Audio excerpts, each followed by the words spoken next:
Hello दोस्तों, तो कैसे हैं आप लोग। मैं उम्मीद करता हूं कि आप लोग अच्छे होंगे। तो दोस्तों आज जो है मैं आपके लिए बहुत ही शानदार क्वेश्चन लेके आया हूं कि क्वेश्चन में रहता है कि के का मान ज्ञात कीजिए। कक्षा 10वीं में पूछ दिया जाता है क्वाड्रेटिक इक्वेशन में ये सवाल, ठीक है, कि के का मान ज्ञात कीजिए कि अगर मूल बराबर हो। तो जब भी मूल उसमें बराबर होगा तो आपको हमेशा याद रखना है माइंड में एक बात कि के का मान डी का मान 0 होगा। ये डी क्या है, तो डी को हम कहते हैं डिस्क्रिमिनांट, DISCRIMENT, डिस्क्रिमिनांट मतलब इसे हिंदी में कहते हैं विवेचक चक या नहीं तो विविध कर, ठीक है, विविध कर, ठीक है। तो इक्वेशन में अगर के का मान पता करना हो तो उसमें कहेगा कि उसका मूल जो होगा बराबर होगा। तो इसका मतलब हम ये समझना है कि उसमें डी बराबर 0 होगा। अब ये डी क्या क्या है, तो डी के बारे में आप ये छोटी छोटी समस्या जो आता है उसको जान लीजिए, उसके बेसिक चीज को। तो अगर डी का मान 0 होता है तो मूल क्या होता है, वास्तविक और समान होता है। क्या होता है, वास्तविक और समान, मतलब उसका वैल्यू जो आएगा जब कोई द्विघात समीकरण रहता है उसको जब आप फैक्टर तोड़ के हल कीजिएगा तो उसका एक आता है अल्फा का मान, एक आता है बीटा। द्विघात वो पता है तो दो मूल आएगा, तो ये दोनों अल्फा बीटा बराबर आएगा। अल्फा का मान आएगा 2 तो बीटा का भी मान आएगा 2 ही आएगा अगर डी का मान 0 हो रहा है तो। दूसरा कंडीशन, डी का मान 0 होगा तो मूल वास्तविक और समान होगा, पहला। दूसरा है कि अगर डी का मान, अगर डी का वैल्यू जो है, डी का वैल्यू अगर 0 से, क्या चीज, 0 से बड़ा आ रहा है, क्या चीज आ रहा है, बड़ा। 0 से बड़ा करने में 1 आ जाए, 2 आ जाए, 72 आ जाए, 73, 300, 500, 26, 27, तो मूल क्या होता है, वास्तविक होता है। क्या चीज, वास्तविक। लेकिन इसका जो अल्फा और बीटा का मान आएगा अलग अलग, मतलब मूल असमान होगा। मूल वास्तविक और असमान होगा, ठीक है। और तीसरा होता है कि अगर डी का मान, किस चीज का मान, डी का मान 0 से क्या आ जाए, छोटा। छोटा कहने का मतलब डी का मान 0 से छोटा तभी होगा जब इसका डी का वैल्यू जब आप निकालिएगा तो माइनस में चला जाएगा, तो इसका कोई हल नहीं होगा। इसका जो आप फैक्टर तोड़ने का प्रयास कीजिएगा, अल्फा बीटा निकालिएगा तो नहीं निकलेगा। ये सवाल बनाने से छोटी सी समस्या था, बस इसे जान लीजिए। तो आपको पहला के का मान बोलेगा तो मूल बराबर बोलेगा, कि मूल बराबर है, आपको समझना है कि डी का मान 0 होगा बस। और आपको इक्वेशन से ए, बी और सी ढूंढना आना चाहिए कि इक्वेशन में का ए क्या होता है। तो सिंपल, इक्वेशन में का ए का जो वैल्यू देता है एक्स स्क्वायर के पीछे वाला, एक्स स्क्वायर का जो कोफिशिएंट होता है गुणांक वो, और बी जो देता है खाली एक्स के पीछे में जो कुछ नहीं, एक्स के पीछे मान के चलिए 4 रहेगा तो 4 होगा बी का वैल्यू। और सी होता है बिना एक्स वाई वाला, बिना एक्स वाई वाला, ठीक है, बिना एक्स वाई वाला, बस सिंपल इतना चीज आएगा, आपको जो है सवाल 100% बन जाएगा। तो चलिए हम अपने क्वेश्चन की ओर चलते हैं। अब देखिए क्वेश्चन में कह क्या रहा है, क्वेश्चन में ये कह रहा है कि निम्न में प्रत्येक द्विघात समीकरण में के का मान ज्ञात कीजिए यदि उनके दोनों मूल बराबर हो। तो जब ही मूल बराबर होगा तो डी का मान 0 होगा, आपको तो पता है। तो 4.4 का है, ठीक है, 4.4 का है क्वेश्चन नंबर 2। क्वेश्चन नंबर 2 का पहला देखिए, पहला में कहा क्या दिया, क्या है, 2x स्क्वायर माइनस 6x और प्लस 3 इक्वल टू 0। तो इसमें जब भी आपको बोलेगा के का मान ज्ञात कीजिए, सॉरी यहाँ पे 2 गलत लिखा, 2x स्क्वायर प्लस kx है, क्या है, kx प्लस 3 बराबर 0, ठीक है। तो ये जो 0 दिया हुआ है आपको, ये 0 जो आपको दिया हुआ है, इसमें कहा है के का वैल्यू निकाले। जब भी आपको के का वैल्यू बोलेगा निकालने तो सबसे पहले आपको पता होना चाहिए ए बी, सबसे पहले आप फाइंड कर लेना है, ठीक है। तो यहाँ पे लिखेंगे ए बराबर, यानी तो आप लिख सकते हैं द्विघात समीकरण के स्टैंडर्ड फॉर्म, मतलब a x square plus b x plus c के से तुलना करने पर इतना लिखने का कोई जरूरत नहीं है, सीधा इसमें ए चुनिए। ए कितना होगा, तो आपको पता है एक्स वाई क्यू भी डब्ल्यू के जो पीछे में होते हैं, स्क्वायर वाला के पीछे में क्या होता है, किस चीज वाला के पीछे में होता है, ए का वैल्यू स्क्वायर, तो स्क्वायर जिस पर लगा एक्स स्क्वायर पर, इसके पीछे में क्या होता है 2, ये कोफिशिएंट है, एक्स स्क्वायर का गुणांक है ये। बी क्या होता है, तो एक्स के पीछे वाला, तो क्या है माइनस के है, चिन्ह के साथ लिखना है आपको, ठीक है। अगर माइनस है तो उसको आपको लिखना पड़ेगा। और सी का जो वैल्यू है वो है 3, तो यहाँ प्लस लिखने की कोई जरूरत नहीं, क्यों, ऑलरेडी इसमें प्लस छिपा हुआ है। अब लिखेंगे क्या कि इसका कहा है चूंकि मूल बराबर है, क्या लिखेंगे, चूंकि मूल बराबर है, तो जब भी मूल बराबर होता है तो डी का मान क्या होता है, बराबर है। इसीलिए डी इजकल टू मतलब विवेचक इजकल टू 0 होगा। तो डी का एक फॉर्मूला होता है बी स्क्वायर माइनस 4ac, जो कि आपको याद होना चाहिए 4ac बराबर 0। अब बी का वैल्यू कितना दिया हुआ है, माइनस का के, इसका स्क्वायर कीजिए माइनस 4a। जब अलग अलग तरह का कांस्टेंट वेरिएबल एक साथ रहता है उसके बीच में आपको हमेशा मल्टीप्लिकेशन का चिन्ह समझना चाहिए कि 4a के बीच में जो मल्टीप्लिकेशन है, मल्टीप्लिकेशन a का वैल्यू कितना है तो 2, मल्टीप्लिकेशन c का वैल्यू कितना है तो 3, अब बराबर 0। अब k का स्क्वायर, k को डबल टाइम लिखेंगे तो k स्क्वायर हो जाएगा, इतना क्लियर। अब माइनस माइनस प्लस, माइनस 4 दूनी 8, 8 त्रिक 24 बराबर 0।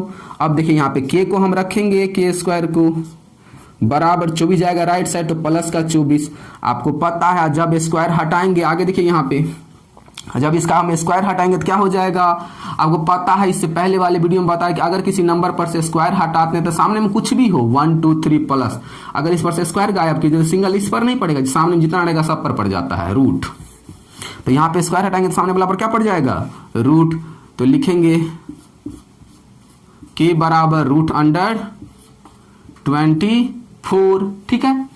और ये जो वैल्यू जब इसका फैक्टर तोड़िएगा 24 का तो देखिए 12 6 3 बस इतना आएगा।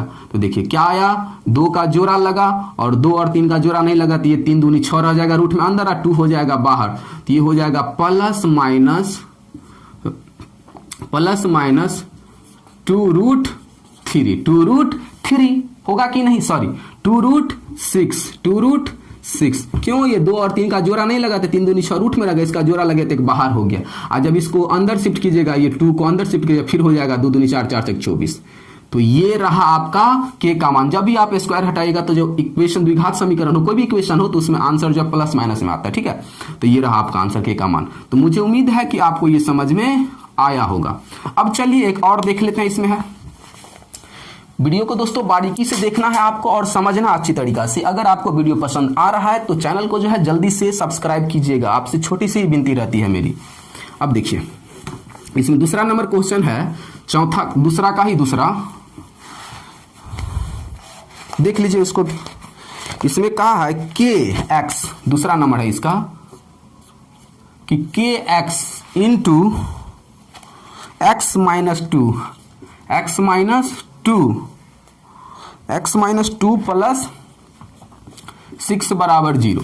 तो आपको जब भी k का वैल्यू बोलेगा तो आपको सबसे पहले याद रखना है कि वो इक्वेशन एक सेपरेट होना चाहिए, क्वाड्रेटिक इक्वेशन बना हुआ रहना चाहिए। अगर नहीं बना है तो सबसे पहले हम उसे द्विघात समीकरण के रूप में जो है उसे ड्राइव करेंगे, ठीक है, उसे जो है ढालेंगे द्विघात समीकरण के रूप में, तब भी जो हम k का वैल्यू अच्छी तरीका से निकाल सकते हैं। अब भी देखिए बाहर में अगर कोई नंबर रहता है इनटू के बाहर में, तो इस इनटू के जो बाहर में नंबर रहता है उसको अंदर में जो सब नंबर रहेगा सब के साथ चिन्ह के साथ ध्यान रख के आपको मल्टीप्लीकेशन करना है। तो के एक्स को जब हम एक्स से गुना करेंगे तो के, और एक्स को एक्स से गुना हो जाएगा तो के एक्स स्क्वायर, माइनस 2 को के एक्स से गुना करेंगे तो 2 के एक्स प्लस 6 बराबर 0। अब सिंपल ए का वैल्यू ढूंढिए, ए का मान होता है एक्स स्क्वायर के पीछे में जितना भी रहेगा सब, एक्स स्क्वायर के पीछे में के है तो ए का मान हो गया ये। बी का वैल्यू होता है एक्स के पीछे वाला, तो एक्स के पीछे में माइनस 2k है। और सी का वैल्यू होता है बिना एक्स वाई वाला तो 6 है। अब लिखेंगे चूंकि मूल कह दिया है कि बराबर है, चूंकि मूल बराबर है तो जब भी मूल बराबर होता है तो विवेचक का मान क्या होता है 0, तभी तो मूल का मान बराबर होता है। अगर ऐसा नहीं होगा तो बराबर ही नहीं होगा, अगर 0 नहीं आएगा डी का मान तो डी का वैल्यू 0, तो डी बराबर फॉर्मूला होता है बी स्क्वायर माइनस 4ac बराबर 0। अब b का वैल्यू पुट कीजिए तो b का वैल्यू माइनस 2k। आपको एक बात हमेशा ये ध्यान रखना है कि x के पीछे में जितना भी नंबर वो तो लिखेंगे ही, अगर माइनस है तो आपको लिखना ही पड़ेगा, चाहे एक्स स्क्वायर के पीछे माइनस ही क्यों ना लगे, आपको वो चिन्ह लिखना ही पड़ेगा। अगर आप नहीं लिखते हैं तो गड़बड़ा जाएगा। हाँ प्लस है तो उसके पीछे में लिखने का कोई जरूरत नहीं है, जैसे यहाँ पे c का मान 6 तो 6 प्लस को लिखना कोई जरूरत, क्यों, इसके पीछे में प्लस छिपा रहता है।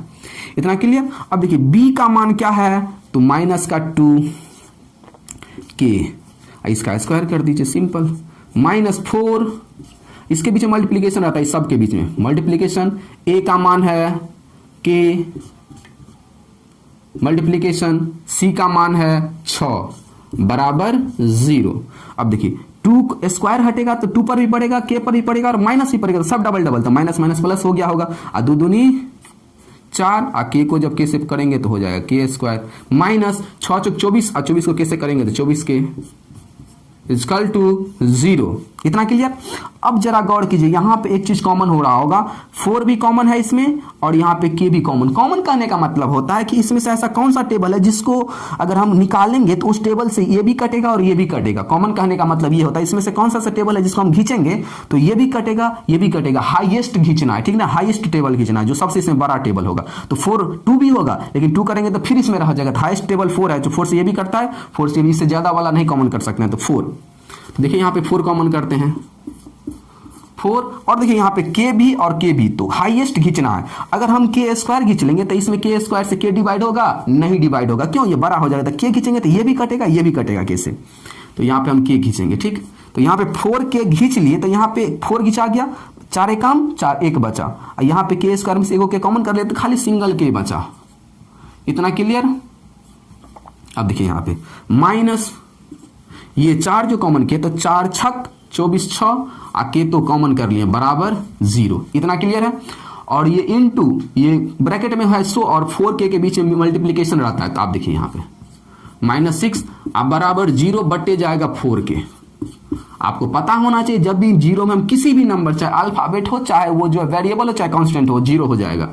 तो ये हो गया -6 बराबर 0। तो के का वैल्यू क्या आया यहां पे 6। तो के का मान क्या है 6, कि अगर हम के जबर 6 देंगे तो इसका मूल्य जो है समान होगा, बराबर होगा के का किस वैल्यू के लिए 6 के लिए। तो मुझे उम्मीद है कि दोस्तों आपको के से रिलेटेड कोई भी प्रश्न है आपको बन जाना चाहिए। तो अगर आपको लगा कि हाँ वीडियो समझ में आया है तो हमारे आपसे छोटी सी विनती है कि आप हमारे चैनल को सब्सक्राइब जरूर कीजिएगा। Thank you so much to all of you, good luck to all of you, thank you so much.